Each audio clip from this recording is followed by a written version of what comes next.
ध्यान से और पूरा सुनना। विटामिन D3 के बाद इंडिया में यदि सबसे ज़्यादा कमी किसी विटामिन की है तो वो है विटामिन B12। हाँ, 47%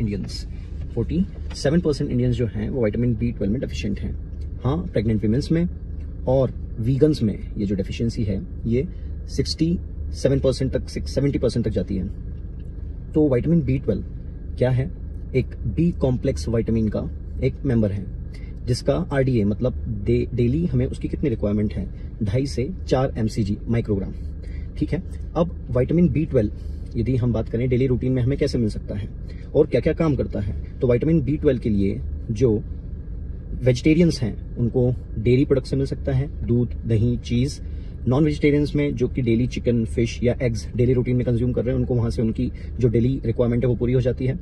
और जो वीगन्स हैं उनको सप्लीमेंट पे डिपेंडेंट होना पड़ता है क्योंकि और कोई सोर्स विटामिन B12 का उनके पास मेनली है नहीं। यदि हम बात करें B12 का हमारी बॉडी में काम क्या होता है, B12 हमारी बॉडी में हेल्दी रेड ब्लड सेल्स को प्रोड्यूस करता है जो हमारी बॉडी में ऑक्सीजन कैरी करने का काम करती है।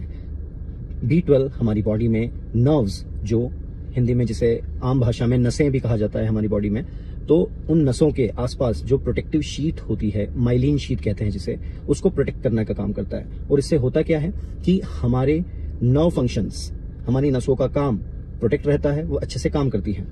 साथ ही साथ B12 और क्या करता है, तो B12 हमारी बॉडी में जो हमारा फूड होता है उसको यूजेबल एनर्जी में कन्वर्ट करता है।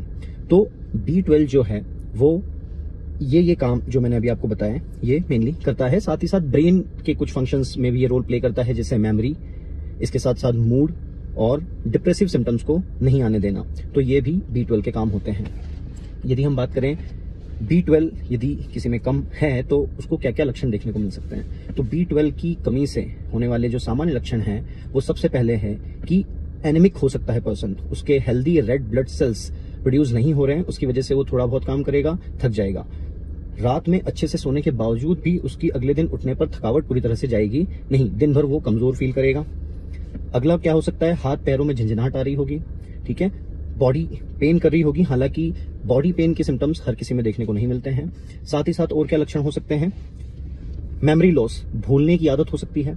साथ ही साथ फॉगनेस लग सकती है ब्रेन में, कुछ समझ नहीं आ रहा है, कोई काम कर रहा हूं पर चीजें समझ नहीं आ रही है, ठीक है, जल्दी से भूल जा रहा हूं कामों को।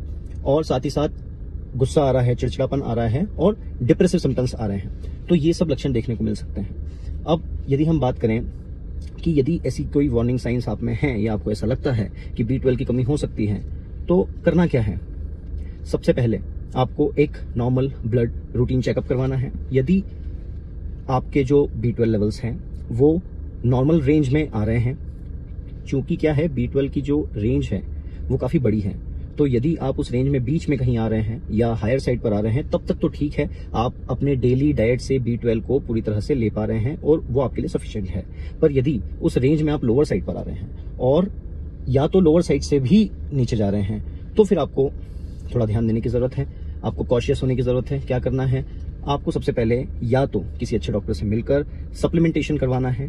डेली रूटीन में वो डाइट वाली चीजें जो मैंने पहले वीडियो में बताई हैं वो आपको खाते रहना है।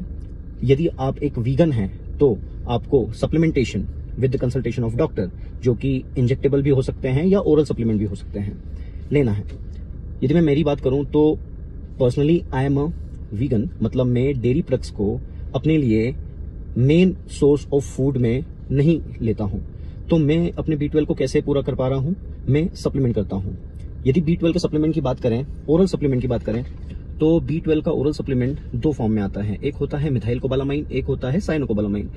मिथाइल कोबालामाइन जो होता है वो ज्यादा स्टेबल फॉर्म है और उसकी बायो अवेलेबिलिटी भी ज्यादा है, वो ठीक से हमारी बॉडी में एब्जॉर्ब होता है। तो यदि आप भी वीगन की कैटेगरी में आते हैं और अभी तक आप में B12 की कमी के लक्षण नहीं आए हैं तो आप एक ब्लड वर्कअप करवाएं। मुझे लगता है कि आगे नियर फ्यूचर में B12 आपके अंदर कम हो सकता है, तो आप डेली या तो 5 to 10 माइक्रोग्राम के जो सप्लीमेंटेशन जो कि किसी भी फार्मासिस्ट की शॉप पर मिल जाते हैं ले सकते हैं। या तो आपको नहीं समझ में आ रहा है तो आप मुझे DM भी कर सकते हैं, मैं आपको सजेस्ट कर सकता हूं। और यदि आपको डेली लेने में कंप्लायंस की प्रॉब्लम है, यदि आप डेली भूल जाते हैं तो आप वंस वीकली 500 माइक्रोग्राम के भी सप्लीमेंटेशन आते हैं, वो भी आप ले सकते हैं। तो इससे आपकी बॉडी में यह कमी पूरी हो जाएगी। यदि आप डेली रूटीन में डाइट से, ये स्पेसिफिकली बात चल रही है नॉन वेजिटेरियंस की और वेजिटेरियंस की, जो कि डेयरी भी कंज्यूम करते हैं और कहीं ना कहीं नॉनवेज भी कंज्यूम करते हैं, उनमें भी विटामिन डी की यदि विटामिन B12 की डेफिशिएंसी यदि देखने को मिलती है, जो कि मिलती ही है, भले ही वीगन्स की कंपैरिजन में कम होगी, पर हाँ, भले वो वेजिटेरियन हो या फिर नॉन वेजिटेरियन हो, उनमें भी विटामिन B12 की डेफिशिएंसी देखने को मिलती है। क्यों? क्योंकि विटामिन B12 हम कितना ले रहे हैं, इस बात पर ही केवल विटामिन B12 की बॉडी में लेवल्स डिपेंड नहीं करते हैं, आपकी बॉडी उस विटामिन B12 को एब्जॉर्ब कर भी पा रही है या नहीं। क्योंकि विटामिन B12 बॉडी में एब्जॉर्ब होता है एक प्रोटीन की मदद से, जो कि हमारे पेट में पाया जाता है, जिसे हम कहते हैं इंट्रिंसिक फैक्टर। यदि यह फैक्टर किसी में अनअवेलेबल है या कमी है, या किसी को पेट की समस्याएं बनी रहती है, या फिर कोई डायबिटिक ड्रग्स जैसे मेटफॉर्मिन पे बहुत लंबे समय से है, या फिर किसी ने यदि एंटासिड्स, गैस ना बनने की गोलियों को बहुत लंबे समय से लिया है, तो ये सब जो लोग हैं, इनमें विटामिन B12 ओरली, मुंह के द्वारा लेने पर भी कमी को पूरी नहीं कर पाएगा, तो इन्हें इंजेक्टेबल्स पे जाना पड़ेगा। तो एक अच्छे डॉक्टर की सलाह से आप इंजेक्टेबल्स पे जा सकते हैं। तो मुझे लगता है कि मैंने विटामिन B12 के बारे में सफिशिएंट जानकारी आप लोगों को दे दी है। आप अपना ब्लड वर्कअप करवाएं, आप किस श्रेणी में हैं उसके हिसाब से आप आगे फर्दर डिसीजन ले सकते हैं। यदि आपको समझ में नहीं आ रहा है तो आप मुझे पर्सनली DM भी कर सकते हैं, मैं आपकी क्वेरी को रिजॉल्व कर दूंगा।